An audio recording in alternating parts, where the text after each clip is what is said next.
Hello everyone, it's Anna, also known as That Star Wars Girl. Now today I'm going to be talking about Star Wars Resistance because Disney decided that they were tired of being embarrassed by the initial release video of it on YouTube, and so they wanted to further defend their point that, this isn't going to be a total flop by releasing a second extended trailer. Now, there have been times in the past when you watch a trailer and it's like you're not interested in it at first, but then you see, a little bit more and it engages you. This isn't one of those instances. This is one of those instances where they are like, oh, okay, well, the fans don't like it. Okay, let's show them a trailer that has basically everything that you are going to see in the show in one trailer, and it's basically the entire show in 2 minutes, so you don't really need to watch the show now because everything that's in the show you're going to watch in this trailer. And they're going to try to pull us in, us original fans that have stuck with it, that has made Star Wars what it is, because they are going to try to throw in nostalgic characters from the original trilogy. Now, just because a lot of people haven't seen this yet, I'm not going to give any spoilers aside from that one that I kind of just dropped, but I didn't say who, so it's not that big of a deal. And you guys can go watch it. I'm going to post the link to it in the description below. Now, for those of you that do not know how I stand on it, even though I didn't make a video initially on the first Star Wars Resistance trailer when it was released, I did talk about it in a few live streams with Ivan and Jeremy. And we kind of are all unanimous on how we feel about it, and that it doesn't look good. It looks extremely bad, and coming from an artist background, I can look at that and I know that their whole thing was that it's trying to be an anime style Star Wars cartoon for kids, yet it's being released Sunday night at 10 p.m. Not really looking like it's being marketed for kids, but that's their defense, and that's their defense as to why it is bad. There's a lot of things that are for kids that are good, so I don't really know why they would use that as an excuse. Furthermore, this trailer, just right off the bat, it does not look interesting. It looked like a boy that wants to be a pilot that's on some ship in the middle of the ocean. And he's very annoying, and he's just running after Poe, and Poe is his all-time idol. Again, not very intriguing. There's a lot of other things that you could have done which would have been a more intriguing story. And so this part is going to be a little bit of a spoiler. So if you haven't seen this trailer, if you don't want spoilers, don't listen for the next couple of minutes. So their villain, which was introduced in this second extended trailer, is Captain Phasma. Probably one of the most unscary villains you could possibly have, because she's supposedly been killed off in the last 2 movies. I don't know how you can be supposedly killed off in 2 movies in a row, but apparently Phasma is the queen at doing it. And so then they have Phasma. She's going to be the main villain for this show, apparently.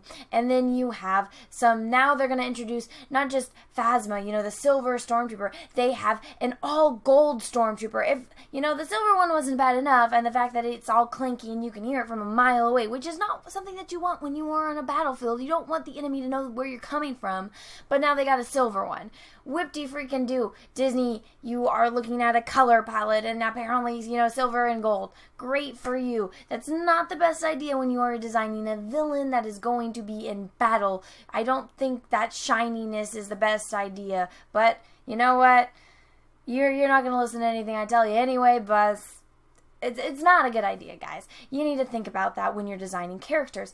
Then the other thing that they are going to try to shove down our throats is that there are going to be bounty hunters in this new TV show. But guess what? They are not called bounty hunters. They are called pirates, because Disney is obsessed with pirates. And they're obsessed with ruining pirates. They ruined the ride at Disneyland, and they ruined the Pirates of the Caribbean franchise. And now they are going to ruin the bounty hunters by demoting them to just simple pirates.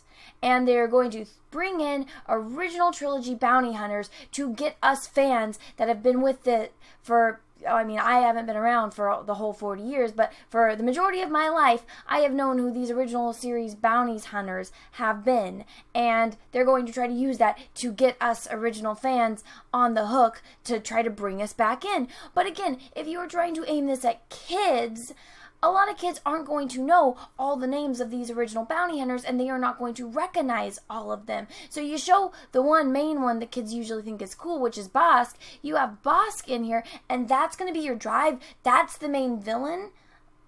Really? Really? I mean, I don't understand your thought process on this. You alienate us. You say that we need to let the past die, but you are trying to drag out the past as much as possible so that way you can make money off of it.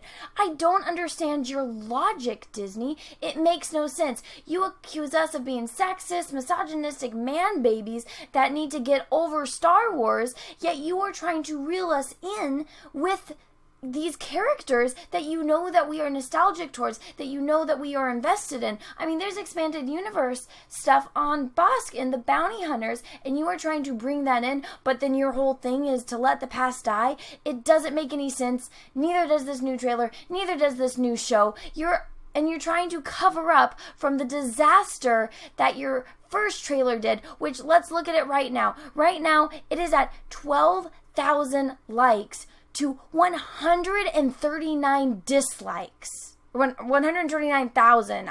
Sorry about that. 139,000 dislikes. Well on its way to 140,000 dislikes to 12,000 likes. That is not good. You can just read the comments. Some of these comments have more likes than the actual video does. That is a problem, Disney, and you need to fix it. But you're too stuck up to even acknowledge that you have a problem, and that's not good for your company. It's a horrible business idea, and you are just running yourself into the ground. And one of the comments that really stuck out to me on this video, the first one that came out, was someone said, and I give mad props to this guy or girl, whoever it is, they have a, not a real name. This person says, "You threw away the chance at making an Obi-Wan Kenobi movie to make this." Doesn't really make sense, Disney. A lot of your decisions don't make sense, and this is a huge one. I don't know how you're going to defend yourself, but we all know you're going to go and play the victim role or try to brush this off and ignore it and pretend like it doesn't exist.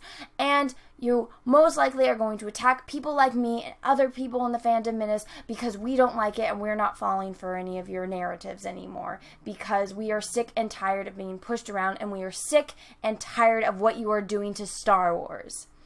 Now, everyone else, I hope you have a great rest of your week, and may the Force be with you because it looks like we are all going to need it.